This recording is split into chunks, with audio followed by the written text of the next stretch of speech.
चुनौतीपूर्ण हालात सामने आकर खड़े हो जाते हैं। ऐसी एडवर्स या प्रतिकूल स्थिति ही किसी भी बड़े संघर्ष या चुनौती की असली नींव रखती है।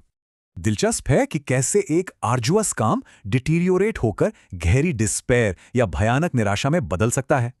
डेब्रिस, अब्रप्ट और डिफिशिएंट ये शब्द किसी अचानक हुए विनाश और भारी कमी की एकदम सटीक तस्वीर बनाते हैं। पर जब सब कुछ खत्म लगे, तब वापसी की कोई मजबूत प्रतिक्रिया आखिर कैसे तैयार होती है? यहाँ सबसे अहम है डेलिब्रेट होना, मतलब हालात बदलने के लिए जानबूझकर पूरे इरादे से ठोस कदम उठाना। नुकसान रोकने या नियंत्रण पाने के लिए ऐसे ही कुछ बेहद निर्णायक एक्शन शब्दों का इस्तेमाल किया जाता है। आगे की राह भी दिलचस्प है। ऊंचे एस्पायर के लिए एंड्योर करना और डिलिजेंट बने रहना जरूरी है। और हाँ, इसी निरंतर कड़ी मेहनत से कोई भी इंसान एडेप्ट या पूरी तरह माहिर बन जाता है।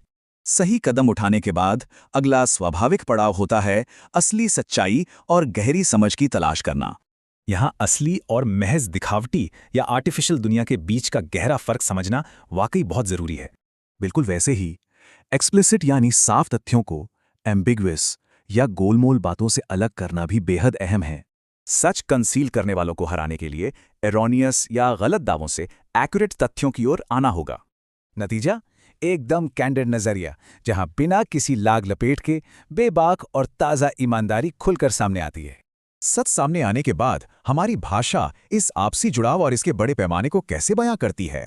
पल भर के एहसास से लेकर विशाल संरचनाओं और बिल्कुल एलियन अवधारणाओं तक भाषा हर हद को मापती है। आपसी सहमति हमेशा एमिएबल और बेनेवलेंट व्यवहार पर टिकी होती है, जो सच्ची कंपैशन से निकलकर आता है।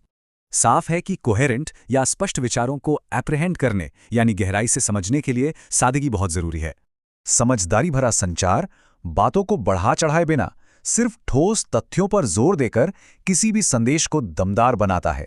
ये सारे अलग अलग शब्द मिलकर अंततः संचार के एक बेहद ताकतवर और प्रभावशाली लक्ष्य की ओर ले जाते हैं।